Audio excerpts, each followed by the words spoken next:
Oi, gente, tudo bem? Hoje nós vamos ter aqui um papo muito interessante para aqueles que amam os animais e para aqueles que se importam com os animais e só querem ver os animais bem. Eu tô aqui começando essa live, trouxe uma convidada também especial aqui, ó, a minha Millie, minha cachorrinha que tem 12 anos já. Olha só que bonitinha que ela é. Ela é uma Norfolk Terrier. É uma raça muito fofa, muito querida. E eu tenho duas dessas cachorrinhas maravilhosas, companheiras fantásticas. Já são idosas. Já estão aqui com... Essa aqui com 12, a outra com 9.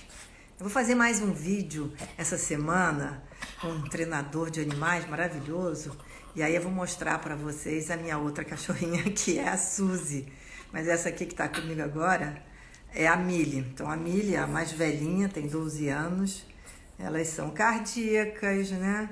E elas têm alguns probleminhas da idade também. O que a gente vai fazer, né, Millie? Mas enfim. Então hoje a gente está aqui para fazer uma live maravilhosa que é sobre essa questão toda de maus tratos com animais. A gente sabe que durante a pandemia muitos animais foram abandonados porque milhões de situações, né? Mas a gente abandonar um animal é uma atitude assim muito triste, né? Eu acho assim que a pessoa que se apega, né, tem amor, e aí você, como é que você vai no momento de crise você abandona um animal? E tem também pessoas que tratam animais como se fossem objetos e querem fazer deles verdadeiras armas. São aqueles que pegam animais de uma raça mais forte e querem transformar aquele animal num animal agressivo. E quantas vezes a gente vê pessoas na rua que dizem: nossa, aquele cachorro está avançando, mas será que é o cachorro mesmo ou foi o tratamento que ele teve? Bom, então, agora para começar a nossa live, eu vou começar aqui, vou ter que levantar isso aqui um pouquinho, porque abaixou por causa da Millie. Eu vou chamar aqui o nosso entrevistado de hoje, que é o Breno Carnavale, delegado de polícia. Ele foi o delegado mais jovem que o Brasil já teve na história toda. Ele foi delegado aos 22 anos. É uma coisa, um feito fantástico. E o Breno Carnevale tem feito um trabalho muito bacana aqui na internet, explicando vários aspectos da lei em várias situações, seja na questão toda do racismo, na questão da igualdade entre os gêneros, da violência doméstica. Ele tem feito um trabalho incrível. E acho que é uma coisa importante a gente saber como é que a gente protege os nossos animais. Vamos ver se ele já entrou. O Breno está aqui. E vou botar a Millie. Dá tchau, Millie. Dá tchau, porque eu vou botar você aqui sentadinho do meu lado. Pronto. Millie agora está do meu lado. Vamos ver se o Breno entra, para a gente começar a conversar com ele. Estou aguardando aqui a entrada do Breno. Vocês vão ver, é um rapaz jovem, talentoso, fala super bem e tem tido uma atuação muito importante com relação a várias causas que a gente sabe que são importantíssimas para que a gente possa ter uma vida melhor, mais harmônica. Estou aguardando, já chamei o Breno, mas ele não está entrando. Que coisa, que será que está acontecendo? É sempre assim, vamos dizer assim, sempre uma suspense, né? Eu estou vendo aqui várias pessoas, Ruth Frota Mendonça, Anice Manhães, Nancy Brantes, pessoas que já entraram. Eu acho que falar sobre como é que a gente tem que tratar os nossos animais é importantíssimo. E o Breno não está entrando por alguma razão. Deixa eu ver, chamar ele de novo para ver o que aconteceu. Às vezes dá isso, né, gente? Vocês sabem. Todo mundo que entra nas lives sabe que às vezes a gente tem essas dificuldades técnicas, vamos dizer assim. Ah, olha o Breno aí. Fala, Breno, tudo bem? Tudo bom, Márcia? Boa noite. Boa noite. Já tinha te chamado, mas não estava entrando. Sabe aquele gerúndio? Tá aguardando que não aparece a pessoa aqui na tela. Eu estava te ouvindo, aí eu tava te ouvindo desde o início, mas eu também, às vezes, me complico um pouco com o celular e tal. Pois é. E até esqueci de... Mas olha só, esqueci de botar os meus aqui, que eu sempre uso, mas eu estou te ouvindo super bem.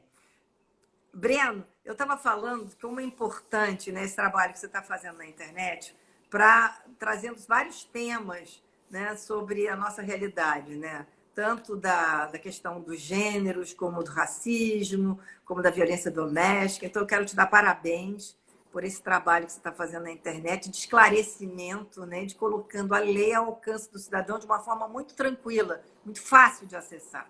Parabéns primeiro, Breno. Obrigado, Márcia. Na verdade, para mim é um grande prazer, uma honra estar aqui, podendo conversar com você. E, de fato, eu acredito muito nisso. Acredito muito no poder da informação, da educação, né? Que eu acho que a gente vive um déficit de cidadania, né? Então, eu acho que na medida em que a gente pode contribuir com um pouco de conhecimento sobre questões de leis, enfim, eu acho que a gente ajuda de alguma forma a construir uma sociedade melhor. Pois é, Breno, eu também comentei aqui como aconteceram tantos casos de abandono, né, de animais, né, durante essa questão toda da pandemia. E que tristeza que é isso, porque além do abandono, também existem animais que acabam sendo maltratados onde estão. E que você se propôs a falar, como é que a gente pode agir, né? Porque às vezes a gente vê uma coisa, mas não sabe nem o que fazer. Então, eu gostaria de que você começasse me contando como é que a gente pode agir, o que a lei nos dá. Perfeito. Esse abandono, ele inicialmente houve umas informações no sentido de que os animais poderiam ser vetores de transmissão do próprio coronavírus, né? O que depois foi desmentido e a própria crise econômica, ao que parece, também noticiaram como sendo um dos fatores que contribuiu para esse aumento no índice de abandono. E aí, de início, é importante, como você bem falou, que não é só o abandono, né, mas também a questão dos maus tratos. E o próprio abandono, na minha opinião, já é uma forma de você maltratar o animal, tendo em vista que ao abandoná-lo, você o coloca em uma situação de absoluta vulnerabilidade, né? Claro. E aí ele vai sofrer todo tipo de consequência, principalmente por se tratarem de animais indefesos. E aí, inicialmente, a gente tem algumas esferas de atuação do poder público, né? Porque abandonar um animal é um crime, obviamente, então é uma questão também de polícia, né, de segurança pública, e também nós temos as próprias municipalidades, as próprias instituições do Estado, que não necessariamente são da alçada da polícia, mas fazem trabalhos específicos e servem estritamente para a proteção dos próprios animais. Agora, o que a gente pode fazer efetivamente? Porque às vezes a gente está na rua, vê um caso e fica pensando, não, como é que eu vou interferir? O que eu vou dizer? Como é que eu vou fazer? Vou ter que seguir aquela pessoa até em casa, saber onde ela mora? Como é que você sugere que a gente possa fazer quando vê um caso desse? Na hipótese da pessoa presenciar alguém abandonando ou maltratando algum animal, o indicado é imediatamente fazer contato com a autoridade policial, né? Esse contato pode ser através do 90, né, na Polícia Militar, ou mesmo acionando alguma patrulha que esteja passando na rua, seja da Polícia Militar, seja da Guarda Municipal, alguma autoridade que esteja ali acessível presencialmente ou através do próprio chamado. Agora, na prática, isso é uma questão muito complicada, né? Porque, infelizmente, a gente sabe que a gente vive numa cidade com uma série de problemas, né, de violência, inclusive, de criminalidade, e em muitas ocasiões essas autoridades não estão tão disponíveis para esse tipo de ocorrência. E essa é uma das questões que eu acho que a gente precisa debater mais enquanto sociedade, justamente para a gente tentar provocar mais instâncias que não sejam necessariamente policiais, porque elas existem e existe uma lei, inclusive municipal, que já prevê esse tipo de proteção aos animais, mas que é pouco explorada, por exemplo. Pois aí a pessoa também, hoje em dia, acho que ninguém quer se expor, né? Ah, eu vou chamar a polícia, vou fazer uma queixa, a pessoa vai ficar com raiva de mim, vai saber quem eu sou. Não existe também uma coisa de anonimato, existe, Breno? A denúncia, ela pode ser feita anonimamente. Por exemplo, é possível fazer um disque de denúncia de forma anônima, é possível fazer um chamado, né, via telefone para a delegacia ou para a polícia militar de forma anônima, mas, de fato, numa esfera policial, numa esfera de provas, né, é muito importante que haja confirmações, né, no sentido de testemunhas, e até mesmo para indicar as informações de forma mais concreta, né? E aí é um ponto extremamente importante, porque realmente a nossa lei é muito frágil no sentido de proteger a pessoa que denuncia, né? E aí muitas vezes isso funciona como um incentivo a pessoa não provocar a ação da autoridade, né? Principalmente porque a lei é muito baixa. E aí ainda tem um outro problema, porque uma pessoa que maltrata os animais, ela tem uma pena extremamente baixa. Então a chance dela ficar, por exemplo, detida, ainda que por pouco tempo, é muito pequena.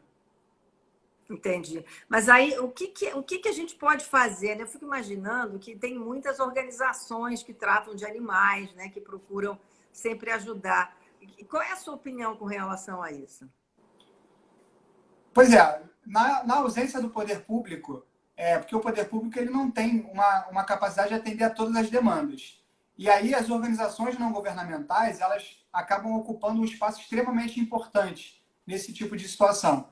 Justamente porque elas vão suprir essa demanda. Ou seja, existem muitos abrigos, né, muitas protetoras de animais que fazem esse tipo de trabalho suprindo o poder público. Então as ONGs elas têm papel fundamental na prevenção e também na acolhida desses animais que são maus tratados, ou seja, promovendo remédio, atendimento médico. Entendi. Agora, o Breno, eu, por exemplo, uma vez eu estava andando na rua e vi assim um pitbull, e aí o cara, uma pessoa do meu lado, que parou com outro cachorro, estava passeando com as minhas cachorras, chegou para mim, você está vendo aquele cachorro ali? Nossa, aquele cachorro já atacou uma pessoa, esse dono bate nele, ele fica criando um cachorro feroz, coitado do cachorro, o cachorro nem faria isso. O que a gente vai fazer numa hora dessa? Por exemplo, eu não sabia onde ele morava, não sabia quem era. A pessoa falou isso, eu perguntei para ela, mas você conhece? Por que você já não denunciou? Ah, eu não sei. Eu acho que as pessoas não sabem muito, às vezes, como agir, hein, Breno? Definitivamente, infelizmente, não, a maioria das pessoas de fato não sabem que está errado, né, que é uma situação que está errada, mas que na prática as pessoas têm dificuldade de saber como procederem para denunciar. E aí, nesse caso, por exemplo, em que se a gente tiver conhecimento de algum fato, mas a gente não tiver todos os elementos de informação, a gente não souber exatamente quem é, né, aí é de fundamental importância fazer um registro de ocorrência. Por quê? Porque aí a Polícia Civil, por exemplo, que é uma polícia investigativa, ela vai ter, ela vai ser provocada no sentido de instaurar uma investigação. E aí essa investigação de crimes de maus tratos, essa investigação, ela sendo bem feita, sendo eficiente, vai culminar numa responsabilização criminal, principalmente com relação à utilização desse animal para lesionar outras pessoas, por exemplo, que isso aí, infelizmente acontece. Acontece muito, Breno? Sim, eu me lembro que certa época existia um grupo que fazia uso justamente de cães. Infelizmente, o Pitbull acabou sendo muito estigmatizado com isso, né? Mas eram muito utilizados esses cães, inclusive para a prática de roubos, ou seja, o cão servia como um instrumento de ameaça para a pessoa entregar os próprios bens. Ou seja, além de ser uma perversidade com o animal, ainda afetava a própria segurança pública das regiões, né? Ô, Breno, você sabe que eu estou me lembrando que antigamente a gente ouvia falar de briga de galo, essas coisas. Isso acabou, Breno? Porque isso também era uma coisa horrível, né? A rinha de galo.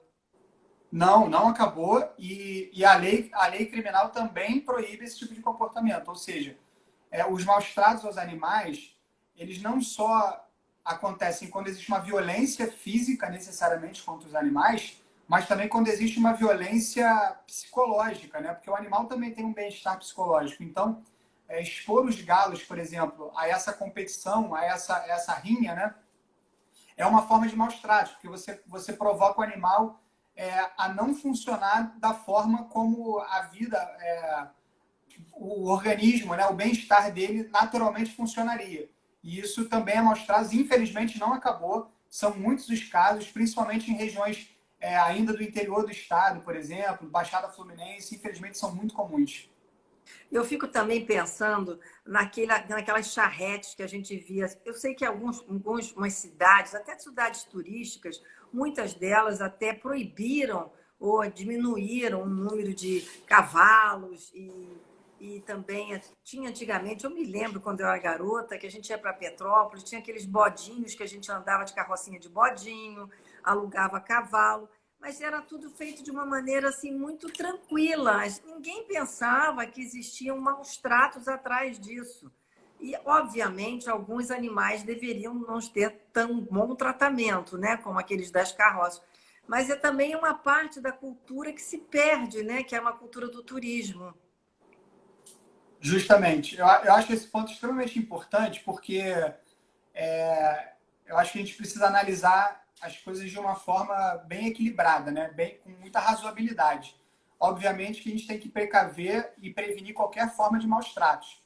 Mas existem, de fato, atividades econômicas, né, que dependem ainda da utilização de animais. Mas é óbvio que isso não pode servir de instrumento para o maus tratos aos animais. Então, o animal precisa ser bem cuidado, precisa receber alimentação, precisa ter água à disposição, precisa receber as vacinas, os remédios pertinentes para não ter doença.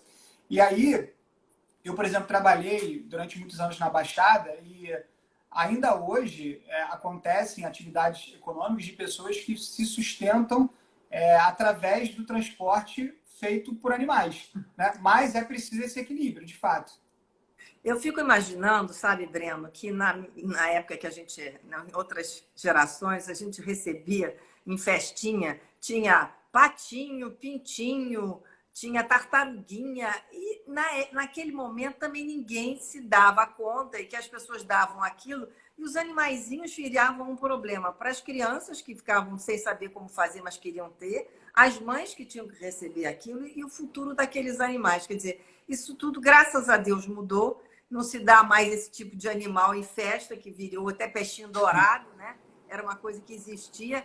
Eu acho que houve uma conscientização que o animal não é um brinquedo, né? É um ser vivo e precisa ser bem cuidado, né?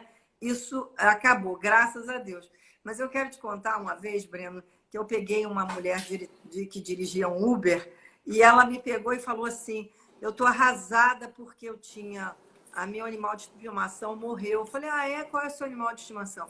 É uma cobra que dormia comigo, meu marido tinha horror. Quer dizer, eu fico imaginando que quando a gente pensa que ela tratava uma cobra como um animal de estimação na casa dela, na cama dela, eu fico imaginando, tem pessoas que agem de uma maneira completamente inesperada, porque eu jamais poderia achar que uma cobra, que é um animal silvestre, né, poderia ser um bicho de estimação neste nível. Quer dizer, essa lei de proteção aos animais vale também para animais silvestres? Vale para animais silvestres. A lei faz essa diferenciação, né, entre animais silvestres e animais domésticos.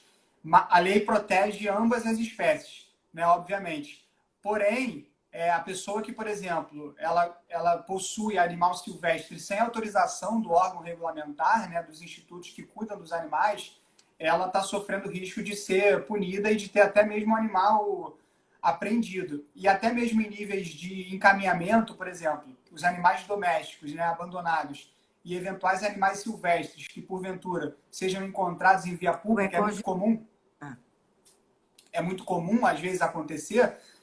Esses animais recebem tratamentos distintos também, justamente porque vão demandar cuidados diferentes de acordo com a própria espécie. Mas eu jamais teria uma cobra na minha casa. Eu até brinquei com ela, que ela estava triste, brigando com o marido, que a cobra dormia com eles. Ela ficava quietinha, esticadinha do lado dela. Eu falei: sabe o que a cobra está fazendo? Ela falou assim: não, ela está medindo o seu tamanho, porque depois ela vai engolir você.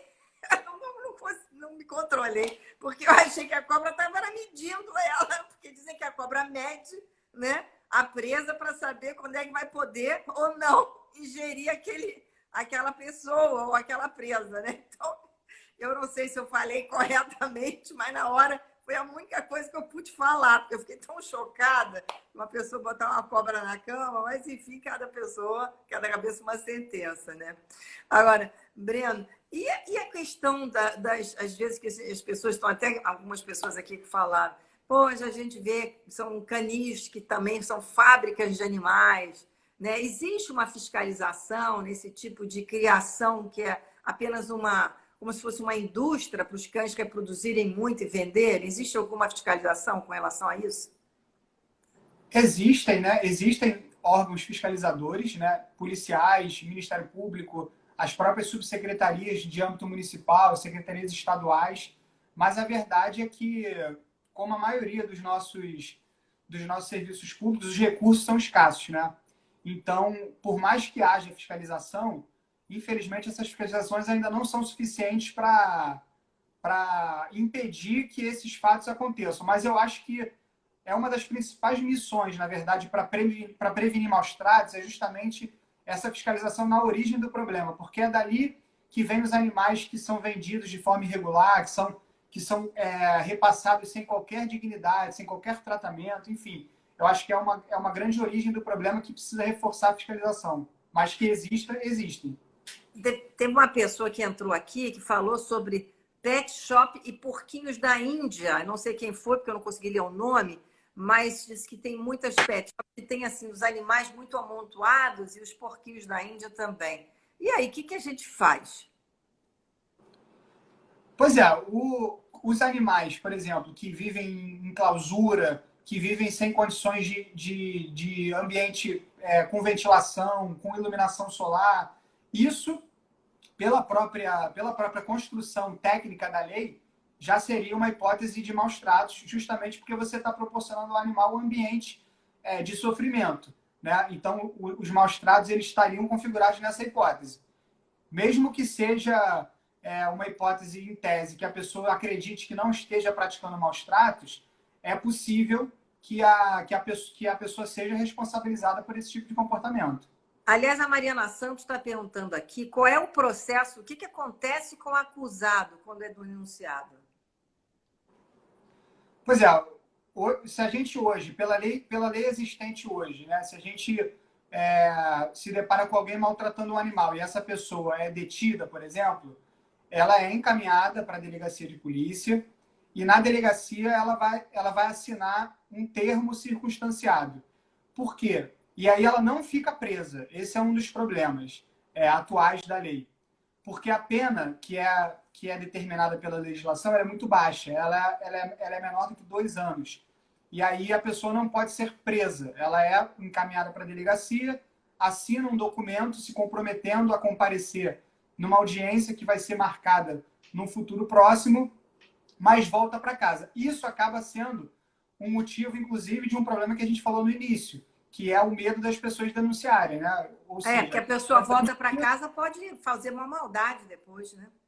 Pois é uma incongruência, na minha opinião, que precisa ser corrigida e já existem projetos de lei no Congresso Nacional nesse sentido, para aumentar ao menos um pouco a pena, justamente para que num primeiro momento a pessoa que seja detida, ela fique impedida de retornar imediatamente para o local onde foi presa, por exemplo, né, detida. Agora, o Breno, eu tenho que comentar com você que também teve uma amiga que falou assim: ah, Márcia, você vai entrevistar sobre lei de maus tratos dos animais? E pergunta o que a gente faz com aqueles macaquinhos ou micos agressivos que pulam da janela para dentro de casa da gente. A gente não pode fazer nada porque o IBAMA proíbe, né? E às vezes a gente fica sem saber o que fazer. Ela me perguntou que eles pegam as coisas, ou às vezes jogam as coisas dentro da casa. Quer dizer, eu sei que o ser humano invade o habitat do animal, óbvio, né? Senão eles não estariam assim. Mas o que a gente pode fazer nessa hora? Nada, tem que chamar o... É muito interessante, exatamente, porque, na verdade, a lógica, né, da proteção ao animal, ela nasce de uma lógica maior de proteção ao meio ambiente. Né? Uhum. Então, na medida em que o animal compõe, obviamente, a fauna, né, o meio ambiente, e nós estamos em contato e necessariamente dependentes do meio ambiente, Invadindo o habitat do animal, né?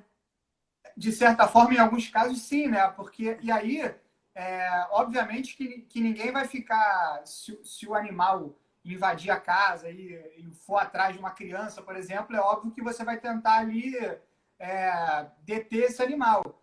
Mas o ideal é acionar a instância de meio ambiente, o próprio Corpo de Bombeiros faz esse trabalho de resgate de animais, porque existe, por exemplo, um campo aqui, que é o CETAS, do IBAMA, que é o Instituto Federal, né, que faz o acolhimento desses animais para justamente promover o retorno deles ao habitat natural. Entendi. Quer dizer que o melhor é essa ação, né? Chamar alguém. Vou fazer Com um pouquinho de certeza. barulho para ver se eles vão embora. É, Eu falei assim, pô, quem sabe fazer um pouquinho de barulho eles vão embora, né? Porque e as durante a pessoas pandemia aumentou, sabem. né? Hã? Durante a pandemia aumentaram os animais se Pois é. Não, isso foi uma coisa até muito linda, né, que a gente viu, né? A Bahia mais limpa, os rios, lagos, né? Tinham vídeos de todos os lugares do mundo onde os animais começavam a andar livremente. Então foi uma coisa assim muito espetacular, eu achei, de ver. Até elefantes fazendo os caminhos antigos, né? Eu achei isso uma coisa muito linda. Eu, particularmente, adoro animal. Então, me incomoda muitíssimo ver, por exemplo, passarinho em gaiola. Mas passarinho em gaiola não é contra a lei, infelizmente, não. Pois é, existem muitas discussões nesse sentido. Existem espécies de passarinhos que são silvestres e são proibidas as comercializações desse tipo de passarinho. E muitas vezes a gente vê na prática, né, lojas aglomerando os passarinhos, né, de uma forma totalmente inviável daquele bicho ficar com o mínimo de saúde mental e física, né? Uma gaiola, uma mini gaiola com uma centena de animais. Mas, em tese, esses animais que a gente vê, né, na casa das pessoas, né, a cracatua, né, a calopsita, em tese são animais cuja venda é permitida, apesar de me fazer... Eu me sinto angustiado, particularmente. Eu não gosto de ficar perto de gaiola com animal assim, justamente porque eu sinto que, ao mesmo tempo que se você soltar o animal, ele já está indefeso, né? Domesticado e indefeso, né? Ele já nasceu numa condição de vulnerabilidade absoluta, né? Pela lógica mesmo de como o sistema se desenvolveu no âmbito do comércio de animais. Eu até tô, assim, eu gosto de ver uma coisa que foi uma mudança até nos zoológicos do mundo inteiro, inclusive aqui no Rio de Janeiro vai ser também, que são os animais não ficarem mais em jaula, né? Porque aquilo era uma coisa muito deprimente, a gente ver animal em jaula. E agora os modernos zoológicos, né, eles propõem assim uma questão, um habitat natural entre aspas, mas que seja pelo menos semelhante para que o animal não se sinta tão fora, né, da sua natureza. Mas é triste, eu não sei, eu fico meio triste quando eu vejo e me dá uma certa angústia, né? Agora, o Breno, você eu sei que já também adora animal e tem animais, você tem 2 cachorros, é isso? Tem um Golden e tenho um sem raça definida, né? Que é o famoso vira-lata que foi adotado. São 2. É. Mas eu não sei você, mas eu acho vira-lata uma coisa adorável. Eu vejo cada vira-lata lindo e fico me perguntando onde é que a gente encontra, porque isso é uma sorte, né? Você encontrar um vira-lata assim, às vezes é uma questão de sorte, né? E o vira-lata, eu acho que por uma questão mesmo de gratidão, ele acaba sendo, não é melhor, mas assim, ele acaba, parece que ele passa, ele transmite essa gratidão assim num grau maior do que o próprio Golden, sabe, que eu tenho. E aí, assim, fica uma sensação muito gratificante mesmo de ter podido resgatar o bicho, né, que estava abandonado e cuidar dele mesmo. Ô, Breno, eu queria só voltar uma coisa que eu falei no início aqui, que você foi o delegado mais jovem que o Brasil já viu. Você foi delegado aos 22 anos. Eu queria te perguntar, por que que você queria ser delegado e como é que você conseguiu ser tão cedo delegado? Pois é, eu sempre quis ser policial, na verdade, né? Desde que eu sou desde a época da escola, assim. Eu sempre tive um senso de justiça, assim, muito aflorado, sabe?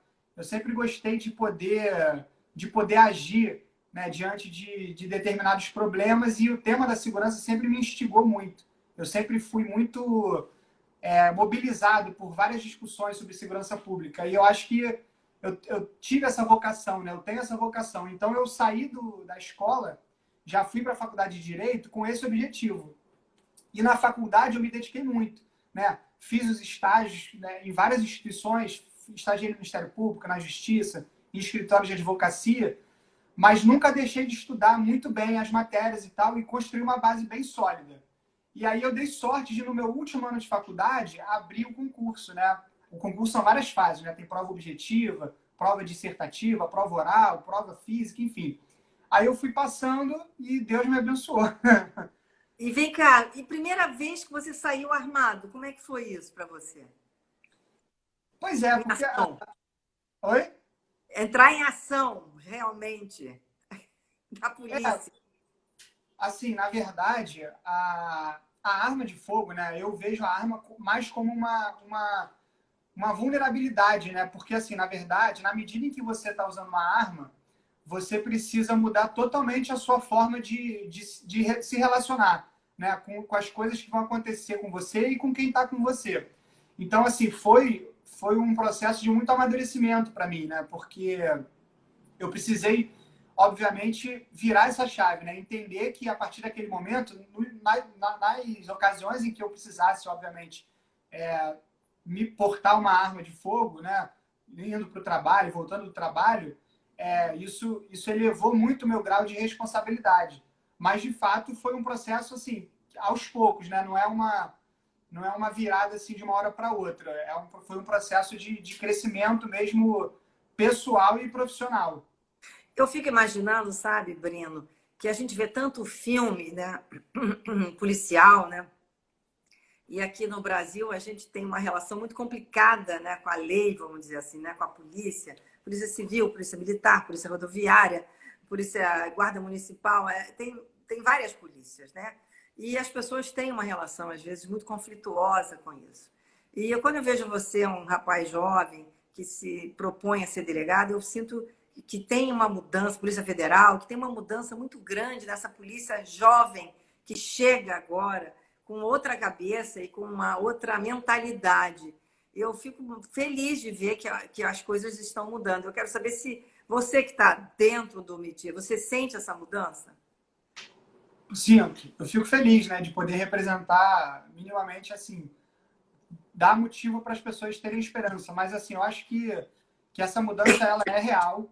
Eu acho que a gente, depois da Constituição, né, que tornou obrigatória a realização de concurso público para ingressar, né, nas instituições policiais. Eu acho que isso vem qualificando mais, né, as instituições, oxigenando as instituições. Né? Hoje, muitos jovens ingressam em carreiras como polícia, como instâncias judiciais, enfim. E, obviamente, que os desafios, eles existem, né? Eles vão sempre existir, mas eu acho realmente que a gente vive um momento de amadurecimento mesmo institucional, de todas as formas. Mas, obviamente, a gente precisa sempre da parceria, né? Tanto dos policiais como da sociedade, porque a polícia é formada por cidadãos, né? O policial, ele vem de dentro da sociedade. Então, a sociedade tem características que a polícia também vai ter, assim como outras instituições também vão ter. Eu gosto muito de ver você falando, né? Porque você é um cara jovem, que estudou muito para chegar onde chegou como delegado. E a gente sabe que hoje em dia existem as delegacias especializadas. Isso é um avanço dentro da nossa polícia, né? No sistema policial todo, que dá mais segurança. Tem a delegacia da mulher, né? Tem a delegacia por turista. Isso tudo é um avanço, eu acho, que dentro e que deu uma qualificação mais eficiente aos nossos quadros policiais. Você concorda? Concordo. Inclusive, hoje a gente tem a própria Delegacia de Proteção ao Meio Ambiente, né?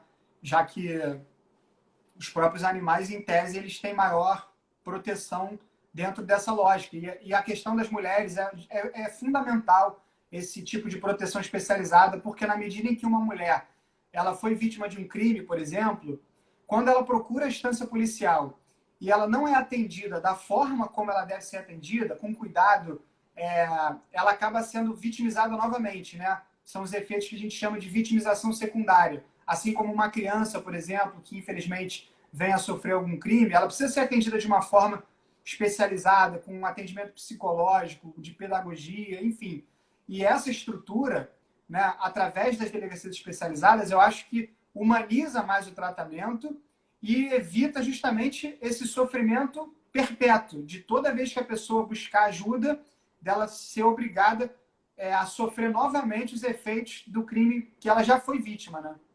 Ô, Breno, a gente tem falado muito sobre a questão da violência doméstica e de algumas instituições que fizeram até aplicativos para que as pessoas, para que as mulheres possam, né, se defender. Você vê a Luiz Helena da Magazine da Magalu criou um botãozinho que a pessoa pode apertar pedindo socorro. Outro dia eu vi também, ela também fez uma outra coisa que é um X na mão que a pessoa mostra assim, vermelho, pedindo socorro.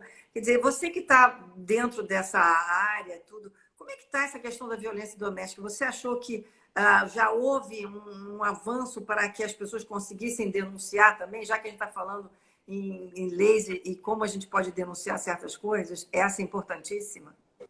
Sim, eu acho que houve um avanço, mas eu acho que ainda falta muita coisa. Eu particularmente, trabalhei 4 anos em divisões de homicídio, né? E, infelizmente, me deparei com muitos casos de feminicídio, né? Que é a morte provocada, a morte da mulher provocada pela questão do gênero. E, infelizmente, a maioria dos casos, se não a totalidade, apresentava já um contexto em que a mulher sistematicamente sofreu algum tipo de violência por parte do próprio parceiro, muitas vezes. Seja física, seja moral, seja psicológica, patrimonial. E aí, o não denunciar, né, por parte, muitas vezes, das pessoas que cercavam esse contexto, vizinhos, amigos, familiares, isso evitou, muitas vezes, que a própria instância policial, ou o próprio Ministério Público, ou até mesmo instâncias sociais pudessem intervir antes da morte acontecer, né? Então, a questão de denunciar é muito importante porque ela, de fato, previne vidas e qualquer pessoa pode e deve denunciar. Não existe essa de, em briga de marido e mulher, não se mete a colher. Pelo contrário, em casos de violência, ameaça, qualquer pessoa tem o dever moral mesmo de denunciar a delegacia, a polícia militar. E tem um número que a pessoa possa anonimamente denunciar? Sim, tem o 190, que é a polícia militar. Tem o Disque 180, que é um telefone exclusivo para proteção à mulher. Tem o próprio Disque Denúncia. Hoje já tem até aplicativo, né, para o telefone celular, mas que tem o telefone também 22531177. São instâncias que recebem as denúncias e que não necessitam que a pessoa se identifique. Ou seja, eu posso ser vizinho de alguém que esteja sofrendo uma ameaça, não tenho condições de intervir naquela situação, mas eu posso e devo pegar o telefone e ligar, porque eu não vou precisar me identificar e eu vou proteger uma vida, né? Claro, nossa, fundamental. Eu também vi você falando aqui muito nas suas apresentações aqui no Instagram. Você falou sobre crimes da internet, que eu acho que é um assunto super pertinente, né? Muita gente postando que o telefone foi clonado e que estão usando para pedir dinheiro o Instagram. É uma coisa inacreditável o que as pessoas estão passando, mesmo na pandemia, com os seus telefones clonados e usando para pedir dinheiro. O que fazer nessa hora, né, Breno? Infelizmente, os criminosos eles vão se amoldando ao novo contexto, né? Então, na medida em que as pessoas estão menos na rua, eles vão investir em práticas criminosas que não dependam necessariamente, né, do contato. E aí, o mais importante de tudo, eu acho que a regra número 1 é nunca passar informação para algum desconhecido. Mesmo que exista uma história, né, com um mínimo de cara de verdade. Porque, na verdade, o golpista, né, o estelionatário, ele vai tentar convencer a pessoa com quem ele está interagindo de que ela precisa passar alguma informação. Seja o nome completo, a data de nascimento, algum dado cadastral, código de proteção do WhatsApp, código de proteção do Instagram, código de senha do Facebook. E aí ela não vai te pedir esse dado, o golpista não vai te ligar e vai pedir esse dado diretamente. Ele vai criar um embrulho ali, uma forma, né? Vai criar uma história, vai dizer que é alguém que te conhece, vai digitar uma mensagem pedindo dinheiro, se passando por alguém que você, em tese, conhece. Então, é preciso dar aquela respirada. Assim. Hoje a gente está muito acelerado, né? A gente está o tempo inteiro no telefone, clicando, e aí a gente precisa dar uma respirada para a gente não, no ímpeto, acabar passando alguma informação que vai servir para a prática de crimes. Você sabe que eu tenho uma amiga, grande amiga minha, que mora nos Estados Unidos, ela diz que lá, se você atender, um dos golpes que tem é quando você atende e fala assim, sim, yes, que ninguém pode falar isso, porque eles usam esse seu sim, esse yes, para fazer alguma coisa dentro das mídias da internet que pode simbolizar que você aceitou um serviço ou alguma coisa. Então, é uma coisa que eu pergunto a você. Eu, por exemplo, eu não atendo nenhum telefone falando essas palavras. Eu acho que a gente tem que falar alô e o quê, né? Não é isso? É uma excelente colocação. E aqui isso existe também, tá? Aqui, por exemplo, existem quadrilhas especializadas em, em contratação de empréstimos, sem a pessoa querer. Ou pior, renegociação de dívida. Então, por exemplo, isso é muito comum contra idosos, infelizmente. As pessoas acabam acessando indevidamente dados cadastrais de idosos ou de pessoas que já têm algum tipo de empréstimo em andamento. E aí é justamente isso que elas fazem. Elas ligam para essas pessoas. Muitas vezes elas acionam uma pergunta, fazem uma pergunta ou uma gravação, perguntando se a pessoa tem interesse em renegociar a dívida nas condições tais. E aí a pessoa, às vezes, responde um sim, né? E aí isso acaba sendo utilizado de forma criminosa. É óbvio que isso, no futuro, pode ser questionado. Mas o fato é que o prejuízo a pessoa vai amargar e vai ser uma grande dor de cabeça para ela. Então, o ideal é não responder nenhuma resposta que traga carga de conteúdo, né? De concordância, de discordância. O ideal, se não souber com quem está falando, é falar alô, o quê? Nada que demonstre alguma resposta incisiva. Sim, não, quero, não quero. Entendi. Quer dizer que tem que ser assim mesmo, né? Alô? Não. Não, não pode também. Não, não pode. É mais seguro do que o sim. O não é mais seguro. O Então, não é a mais gente já seguro. tem que entender, falar assim, não, tem que saber que é Não, não. não. Não, e hoje em dia, na verdade, a maioria dos números, né? Hoje a gente tem uma facilidade de salvar a maioria dos números, né? Ou de você mandar um WhatsApp para ver se a pessoa existe, né? Então, assim, mal ou bem, a gente ainda tem, mas infelizmente a gente sabe que na pressa, no dia a dia, muitos idosos também ainda não estão tão familiarizados com a tecnologia, Ah, claro. né? A gente tenta ajudar, orientar, mas infelizmente tem muita gente mal intencionada que se aproveita disso, né? Olha, eu fico impressionada com a criatividade dos golpistas. É muita criatividade, né, Breno? E você tem Muita. alguns dados, vocês têm alguns dados desse período da pandemia sobre isso? Sim, aumentaram, né? Aumentaram os registros de crimes virtuais, principalmente com relação a clone de dispositivo, que é o famoso. É esse tipo de golpe que a gente está falando, né? O clone de WhatsApp. Muita gente nas redes comentando. Justamente por isso, porque na verdade o criminoso, principalmente o criminoso patrimonial, ele, ele quer obter aquela vantagem de uma forma rápida. E aí, na medida em que está circulando menos riqueza na rua, porque as pessoas, né, estão mais retidas, né, estão cumprindo o isolamento, pelo menos foi assim durante esses 3 meses que a gente ficou, principalmente mais recluso, a verdade é que as pessoas vão tentar obter vantagens patrimoniais sem precisarem do deslocamento. E aí, obviamente, houve um aumento do número de crimes virtuais e houve uma diminuição, por exemplo, do roubo de cargas, por uma questão até lógica, porque houve menos cargas circulando e mais gente sofrendo golpes digitais. Ou seja, a criminalidade é um fenômeno que vai, infelizmente, se adequando à conjuntura, né? Que coisa, né, Brenda? A gente tem que estar muito prevenida. Eu acho que um conselho, assim, pelo menos o que eu tomo para mim, assim, não tem identificação no número, eu nem atendo. É isso? É melhor fazer assim? Eu tenho esse hábito também. Assim, eu particularmente não. Eu adoro falar no telefone, mas eu gosto de falar no telefone para conversar. Essa questão de ligações, né? Às vezes você atende, aí a pessoa não fala nada, né?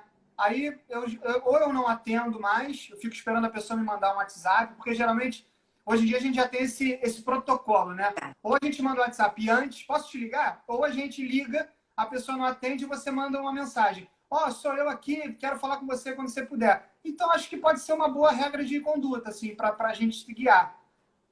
Eu acho que esse é o ideal do protocolo. Você manda um WhatsAppzinho antes dizendo quem é você, porque a pessoa já vai atender o número sabendo a pessoa que está ali. né? Sem suspeita, Exatamente. né? Fora que a gente também é metralhada com muitas informações de pessoas querendo vender serviços, né? Então, tem muita gente ligando em horários até inoportunos querendo vender serviço. Então, a gente ainda tem que driblar tudo isso, né, Breno? Exato. E hoje já existe uma legislação até recente no sentido de a gente pode, por exemplo, como cidadão, cadastrar o nosso número numa lista que impede as empresas de fazerem ligação para esse número. Então é Ah, muito é? interessante. Como é que a gente faz isso? Eu podia ensinar aqui. Como é que é isso? Eu acho que tem uma ferramenta na internet que é como se fosse um não perturbe, né? Você cadastra o seu telefone e aí as empresas, elas tinham um tempo, acho que esse tempo até já passou, no sentido de não poder fazer a ligação para aquele número, sob pena de responderem civilmente, né? Ou seja, podem ser multadas, podem ser obrigadas judicialmente a não praticar esse tipo de comportamento. Eu confesso que na prática, como é uma questão menos criminal e mais cível, eu não sei como é que as empresas estão trabalhando nesse sentido. Mas como existe a previsão de multa, eu acho que deve estar havendo um esforço para cumprir esse tipo de demanda legislativa, né? Porque agora é lei.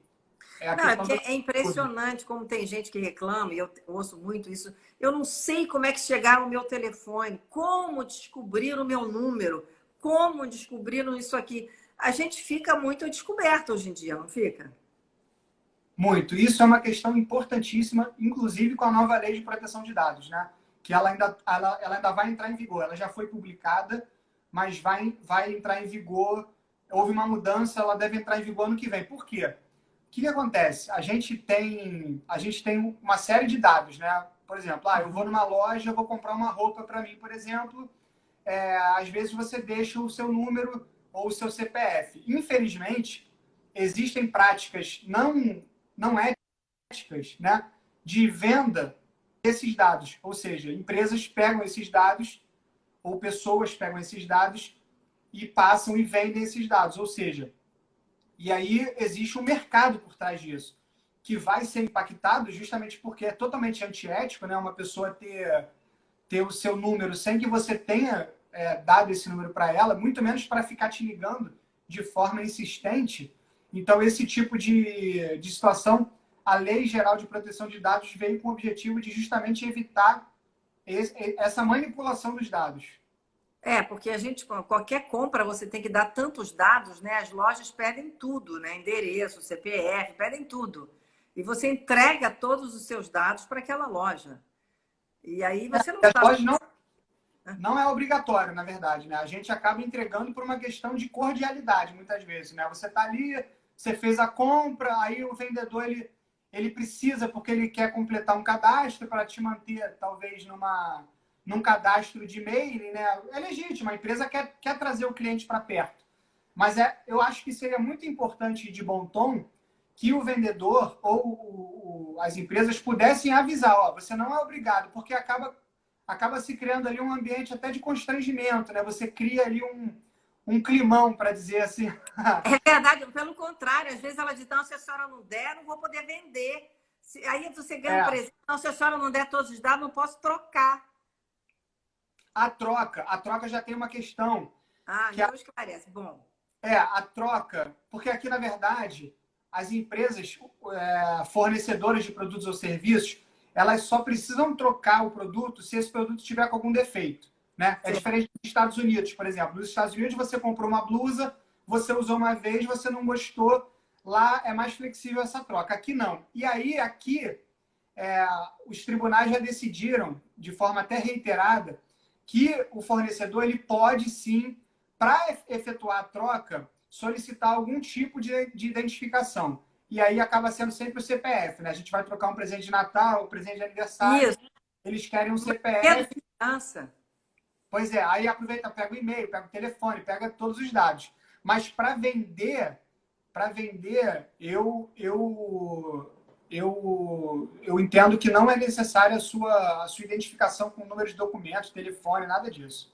Como é que você age normalmente, Breno, nessa hora?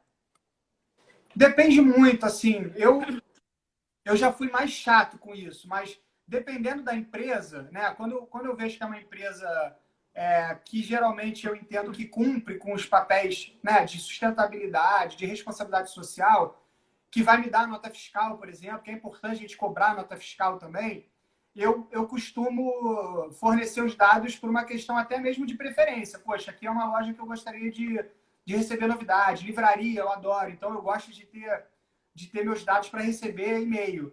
Mas, no geral, eu não fico dando meus dados, não. Eu não forneço meus dados, não.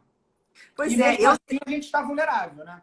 eu tenho amigas que já tiveram os dados usados em lojas bem populares e tiveram que botar advogado para cancelar empréstimos que fizeram em nome dela, com documentos dela, e ela foi lá e mostrou que não era ela, e mesmo assim só com advogado para poder limpar tudo isso. Já pensou? Não, exato. É uma dor de cabeça, é um custo de dinheiro e é um custo psicológico também, custo de tempo E que de a pessoa tempo, tem né? função. E a gente acaba ficando muito vulnerável nessa hora. Eu sei que tem que ter um Exatamente. controle, que é normal, que deve-se ter um controle. Agora, a pessoa pagando com cartão de crédito já tem esse controle, você não acha?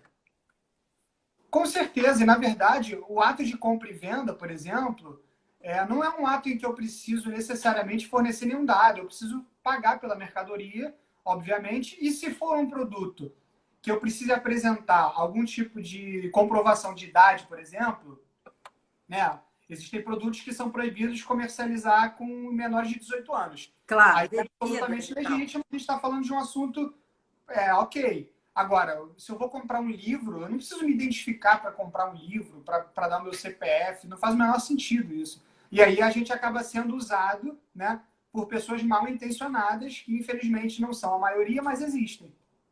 É verdade, é verdade. Ô, Breno, a gente está aqui acabando o nosso tempo. Quero te agradecer aqui. Você esclareceu tantos assuntos importantes.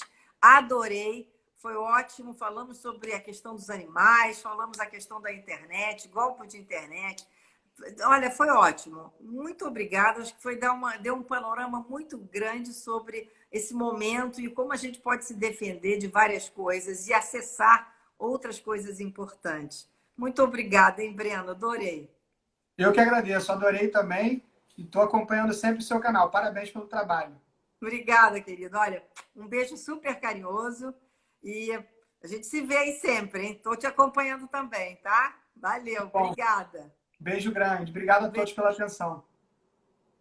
Gente, eu quero dizer que amanhã a gente vai estar aqui com o Rabino Sérgio Margulis e a gente vai falar sobre a experiência toda e a tradição, o que acontece, que já veio na história, e como é que a gente usa isso sobre a luz dos ensinamentos judaicos para enfrentar tudo isso que a gente está vendo aqui no mundo atual. Então, gente, um beijo carinhoso. A gente se vê amanhã às 18 horas com o Rabino Sérgio Margulis. Até lá. Um beijo grande.